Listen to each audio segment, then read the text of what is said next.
Trump surviving is probably more spiritual than we realize. Back in January of this year, I seen this man video and it sent me down a rabbit hole I ain't never been down. As you can see, all that stuff behind him is like his theory on time travel and if it's true or not, and he's clearly done his homework. But before I show you some of this video, let me show you what Rachel Maddow had to say about Donald Trump. So, here's the thing. When Donald Trump won the election in 2016, fair and square, he said it was rigged. He won the Republican primaries. He said they were rigged.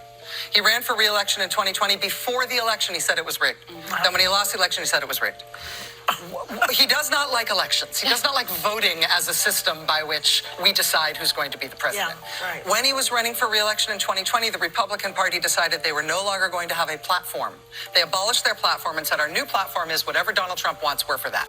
All right, now let me show you what my boy Matty Ice had to say.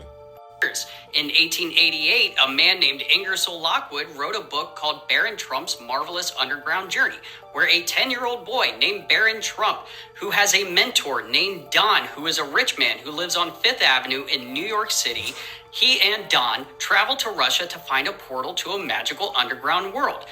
The third book in the series is called 1900 or The Last President, where Don runs for president, gets elected. His mentor's name is Pence.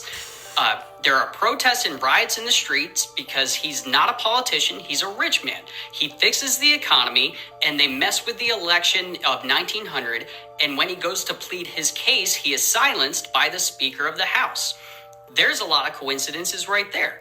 Also, I guess it's a coincidence that Ingersoll Lockwood lived in New York City at the same time as Nikola Tesla, who was working on time travel and teleportation and all sorts of craziness. When Nikola Tesla died in 1943, the FBI gave all of his unfinished research to John Trump, Donald Trump's uncle, who is the longest tenured professor at MIT.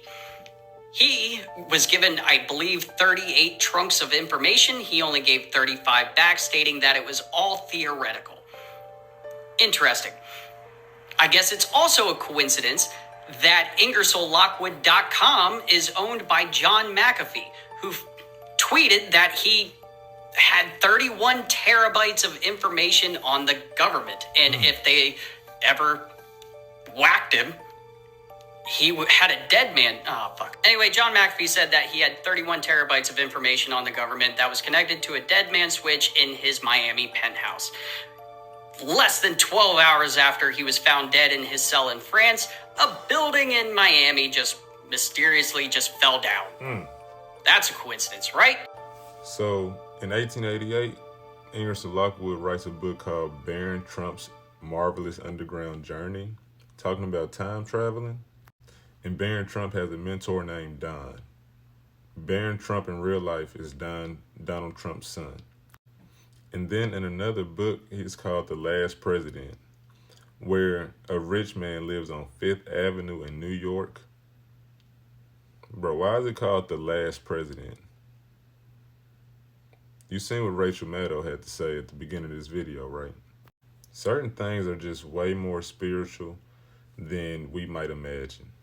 And then everybody's already seen the dude who prophesied about this happening in March. He said exactly what would happen. He said Donald Trump would get grazed in the ear and he would survive this assassination attempt and would go on to be the president. And I'm telling you, bro, like certain things are just way more spiritual. If you ever heard about like all the people who end up calling out of work or canceling their flights during the 9/11 stuff, it's because certain things is just like spiritual events, and God will like come down and tap in and let people know kind of what's going on. And Donald Trump really might be the last president. Like, word is bond. He don't like this system, and he's trying to get rid of it. And this gave him enough power on the right side that it's no telling what might happen. And then from that Project 2025 stuff, it seemed like they gonna have enough support and they got the structure and they got the funds behind it. And this gave him the momentum it needed to give him to do that. If that's what's gonna happen, if he's gonna be the last president and we go into a different type of government where it's like some dictatorship type shit, he might be the one to do that.